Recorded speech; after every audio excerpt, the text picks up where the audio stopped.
So here's the important endgame puzzle, and here it is white to play and win. You can pause the video to find the best move for white here. So here, if you try to play king e4, just bringing the king, well then you can play king h7. Now here, you can play anything, king e5, king f4. Let's say you play king e5, then you can simply bring the king, and after this move, you can bring the king in front of the pawn. And now after you push the pawn, you can simply play g5.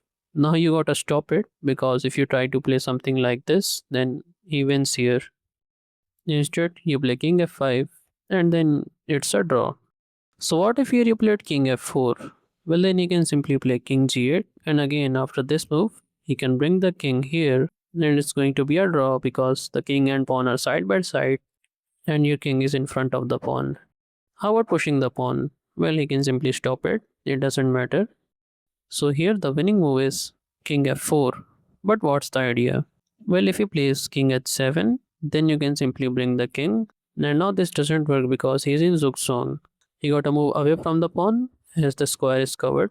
So after king h8, if you take here, then he can take opposition, which is bad, as now it's going to be a draw. Instead, you gotta play king h6.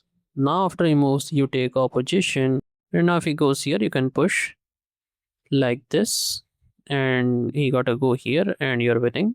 But guess what? He have a tricky move, king h8, and now if you play something like f7, it's a stalemate. So you gotta be careful and simply play king f7, and then you can promote and win. Alright, we saw king h7. What about g5 check? Now then here you just play king f5. g4 is bad because you can simply bring the king and queen first. Let me show you g3, f7, you gotta stop, then you go here, and then you queen with check and stop the pawn. Well, this is not the end. Here are some more amazing chess puzzles like these. And if you don't want to miss the upcoming videos, then don't forget to subscribe.